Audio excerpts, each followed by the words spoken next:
What's poppin', everybody? Rayboar94. I'm going to be posting quite a few Rayboar games, so I decided it'd be good to give you an update for the deck. Some changes have happened. I know it's been a while since I actually did a proper deck profile for a new deck or a different deck. It just means that I really don't have the cards, or no, I do have ideas. It's not like I don't have ideas. I want to make an Empoleon deck, but I think I'm missing. I need a few Empoleons still. And it just means that I usually use a lot of the same decks that I use, like Rayboar and the metal decks and what have you. So we're just going to go with an update here.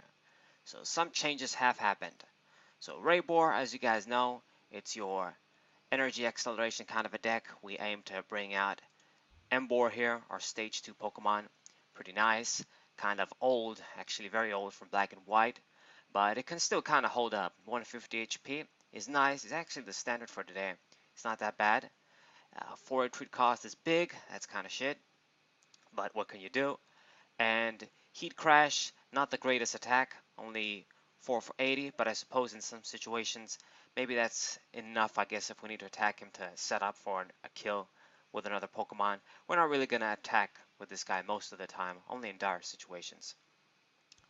Uh, got my line here. You got 4 Tepic, got 1 Pignite, and the 3 Embor. You don't need to go with 4. I've got the family, one from Legendary Treasures. One of my favorite cards, man. Favorite set of cards. It's just great. I love the whole concept. All about family and mating and keeping the life cycle and all that stuff. Anyway, so our main attacker, of course, is going to be a Rayquaza EX. This guy is starting to feel the power creep, if he hasn't felt it already, but I mean, it's still great in a deck like this. We still can get the job done if we discard the necessary energies, get one-hit knockouts. 2 of these guys, I made the mistake thinking that I could run the Shining Legends one, but that's actually wrong. I think I mentioned in a video with the text that you can use that guy. You probably can't because he needs 2 lightning energy to attack. I didn't really notice that. Uh, if it just needed 1, then it would have been fine. But since it needs 2, it means it can only work in Magnezone and in Ray Eels. Anyway, to this guy, we gotta have our Mime, of course. And for the other attackers, gotta have my 1 anti-GX. I like this guy's ability to snipe. Very good GX attack for us to use. 150 can get the job on a lot of shit. If I damage something a little bit and they retreat, it can target it down, make sure we get that uh, damage, make sure we get that prize from Pokemon. Farfang is a pretty decent attack too, with instant burn. It means it's 124-3, and if they keep the burn, it adds up. And it's also kind of a fast attacker too with combustion. Do 250. If I open with this guy, if I play first, attach 1 fire energy, then on your next turn, 1 more, you can start attacking. Usually you need a few turns to set up, so having the ability to attack quick with NTGX can be kind of neat too. Nice. And for the other generic fire basic Pokemon attacker, we've got Reshiram. This card is still pretty good. Honestly, if I had the Fire Heatran from Forbidden Light, that basically does the same thing the metal one does from Ultra Prism, I would have ran that. But at the same time, though, uh, Reshiram's Outrage is pretty good. Sometimes this attack just can save me. It's great. It makes them sort of, if they pile up the damage and don't get a one-hit knockout, which isn't always that easy with an 130 basic Pokemon. I can do a lot of free damage with Outrage. Heatran can't do that. I mean, his first attack has its benefits too, to be honest. Blocking damage, sometimes that can be good. And his second attack is definitely better. Basically doing the same as Blue Flare. You do damage and then you discard fire energies, but it does 130 instead of 120. And that extra 10 can be something. It really makes a big difference. So for now, Reshiram is still great. Very, very old card from Black and White. But I'm pretty sure if I had the Heatran from that, I'd run that. You can do the Reshiram from Shining Legends. It might not be that bad, but I really don't prefer it. Since now we've got Heatran that can do 132 and then you discard energies, I'd rather use that instead of that Reshiram. But you have a lot of options, honestly. You can use another Fire EX Pokemon like maybe Flareon EX or somebody else. Plenty of options. I made a video talking about the fire techs you can use. You can check it out if you like. I think the retreat is the same too. Alright, and now for the last card, yes, you guys can see, I've got another Tapu Lele. So I managed to pull another one from a pack. I guess I'm lucky like that when it comes to this card, I guess. So normally, even if I had a couple, my philosophy is to run like one Tapu Lele kind of thing. You don't want to go overboard, but because of space and because I don't want to have a bunch of unnecessary Pokemon laying around. My philosophy was to just run of this guy. It should be enough. I know a lot of people play a couple of this, but I believe that one should be enough if you make your deck consistent enough. But I hate when I open with this guy. It just means that he's useless. It's kind of a wall. At the same time, he's not, completely useless even if you open with him. But you really don't want to open with him. You want to use him for the effect, of course. So with two, maybe if I open with one, I have another one, a nice full art one here. And honestly, in a deck like Ray Eels, there's no way I would play two because space is so limited in decks like that. But in this kind of a deck, I have a lot of space I can spare. I mean, we want to have, let's say, maybe two Rayboars down, not just one, just in case. You want to have a bunch of attackers. Maybe you're going to have a mime down. But you should have space. So it's not that bad. It gives me extra consistency. Another big basic Pokemon to use. Doesn't have a weakness. Tapu Lele is just great like that. And maybe we can attack with him too. It's not bad. So I'm going with two. I think it should be the best number. Uh, any more than that is probably too much. With one, it wouldn't be bad if you only have one. But, with two, maybe you can get the effect 2 times. Alright. And, if you open with them, you have another one. These sorts of things, if they're prized. All this stuff, you guys know. 2 is the right number in many cases with cards. It's just 2 the perfect number in Pokemon and Yu-Gi-Oh! Okay, so the trainer skeleton is pretty similar, but there is, I think, a few changes. So we're gonna have our balls, of course. Gotta have the one nest ball. I think I did have 2 before. Yeah, and I took it out. It's not that necessary, with the extra Tapu Lele and shit. One should be enough. Back in the day, I used to only have one level ball, one heavy ball. And then the heavy ball is for the Emboars, of course. There's nothing else. Now that I think about it, uh, we took out the Rayquaza, the regular Rayquaza from Dragon's Exalted. That Pokemon isn't that necessary anymore. It's still great on the off chance you play against a dude that uses Dragon EX Pokemon, like maybe you play a mirror match with this guy. It's just great. I like having that guy around in games like those, 2 of them actually. But it's just having them for that, too situational, and he's not really that good. And honestly, if we ever go up against that Pyro deck that blocks basic Pokemon, I suppose Emboar can do something. Uh, it's the only way to attack the dude. Rayquaza can't get a one-hit knockout on that thing anyway. It's not like I run Muscle Band, so we can use Emboar, I suppose. But yeah, I had to take out Rayquaza. Maybe it was for Tapu Lele, maybe it was for something else, but he's out. He's out for good now. In Ray Ills, I still want to run one though, I think. Okay, so here are the balls, and we've got the one Ultra Ball too. This is of course for Tapu Lele. Nice little consistency card. Can grab us anything. A lot of the times you're probably going to use this to grab Emboar too. I really don't want to use a card like this that makes me more discard stuff, but it's just kind of crucial for Tapu Lele. It can transform into a supporter basically. It's kind of a waste not to run it from running Tapu Lele. Uh, like I said, we don't really want to discard shit, but maybe we have some dead cards like rare candies and shit later on. So these are the search balls and stuff. For energy searching, I gotta have my 2 Professor's Letter. I'm really gonna miss this card when it leaves in standard. And speaking of Professor's Letter, not Lady Outing, just Lady from Forbidden Light. That card is good, but if you want to use that card, you have to build your deck kind of differently. Because it's a supporter, it takes up your supporter for the turn, and early, you don't really want to do that. Grab a bunch of energies when you don't have an Emboar out and you're trying to set up, and it can be kind of shitty. If your deck runs an ability draw, then that card is good. Same with Fisherman. I run one Fisherman. I guess we're going to talk about this now.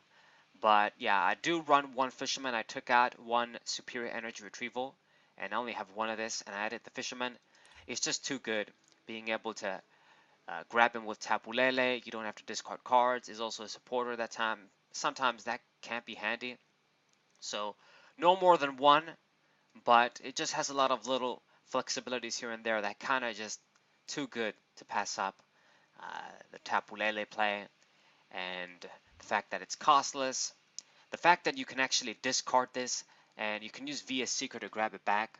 So if you have to discard this early or you do some Ultra Ball shit, you can use VS Seeker, whereas Superior Energy Retrieval, once it goes, you can't get it back in this deck. So yeah, it's just a lot of little things that make this card great.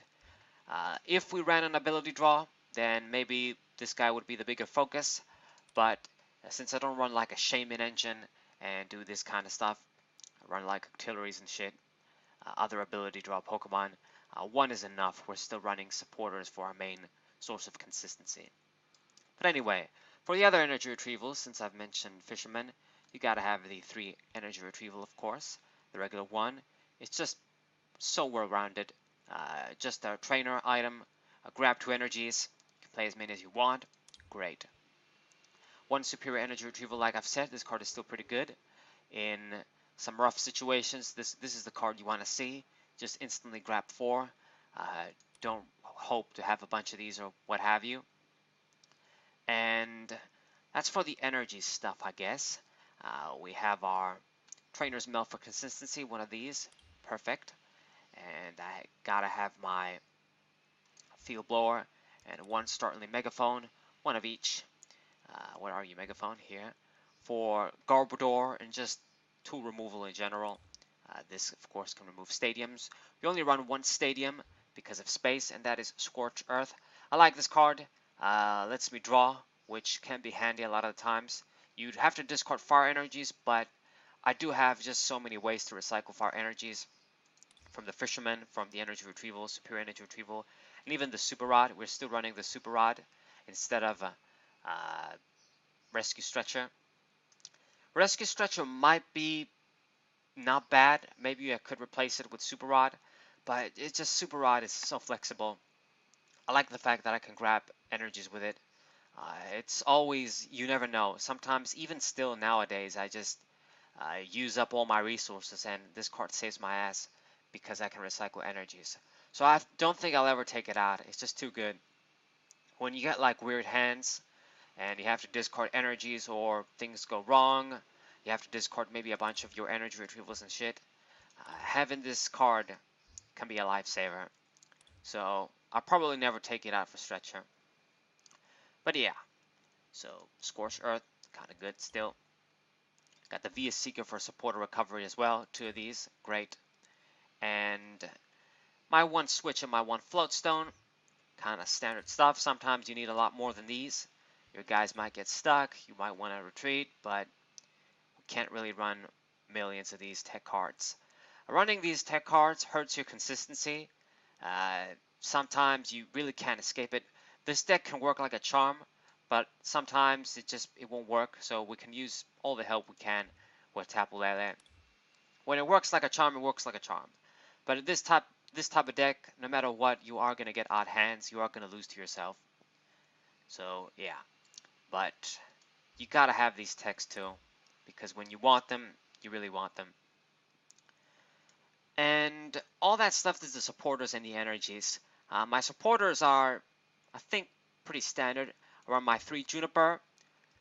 I run the 2 Cynthia and 1 N. Went with this kind of combination now. And gotta run the 1 Chorus too, great. And the 2 Skyla, great too. Grab as many of our cool items here that we need. 1 Lysander. I prefer this over Guzma. It forces me not to switch and shit. And I guess that's kind of more me wanting a simpler card. A lot of the experts appreciate Guzma's side effect and can always make that work, but I'm still digging Lysander. He's also a cooler guy than Guzma, of course. And I think I've mentioned, yeah, 1N, only one. Uh, he can be good, but early game, if you take prizes and you want to draw, he kind of sucks too. And a lot of the times, my opponents, they usually run like Urangurus or Artillery, or just they don't really care about N, the Zoroark GX. So one of this is okay. We've got some VS Seekers too. And the energies are the same. You have 3 lightning energies, it's the right number, and 8 fire energies. So that's basically the deck. It's kind of good. The metal one is probably better. Duskmane Necrozma, only because you just do the same shit, but Duskmane Necrozma can just do more damage. But this guy has its benefits too, having a better retreat, and you can also, I guess, attack quicker with Dragon Burst if you want to. Having being able to take advantage of fire Pokemon instead of metal. We do have a few benefits too. Oh, and computer search is my ace pick of choice. Almost forgot it the way it was right here, kind of isolated. But this is the ace pick of choice. You want to run this card. Most of the time, you really want to run this card just because it's such a great consistency card. Joker can get you anything. Can get me a Professor's Letter when I need it. Can get me an Energy Retrieval when I need it. Can get me the Fisherman when I need it. It's just perfect. You can go with Dowsing Machine if you want to, if you're really confident. But Computer Search is just great in my opinion. I think I'll always run this in this deck. Don't really need Dowsing Machine. And that's it. Like I've said, I have a bunch of these games that I'm going to post, and I'm really feeling this deck. I'm playing it, so I'm probably going to have a bunch of matches to show. So I thought, hey, might as well just make a deck update too. I have one for Ray Ills too. I've actually made that a while ago and still didn't get the chance to upload it. I have other stuff to upload with the new sets coming and the new Pokemon game announced and stuff and all this kind of stuff. There's always something that is more time sensitive to upload, so I didn't put that deck. So being transparent with you guys, but the deck hasn't changed. It's basically the same way I present it to you is the same way I have it right now. So it's not obsolete. So the Ray Ills is going to be up too, but before that, we're going to have a bunch of other shit with Rayboar and my other stuff. So hope you guys enjoyed. Hope you guys subscribe, leave a like, share this with your friends. Saber24, what's up?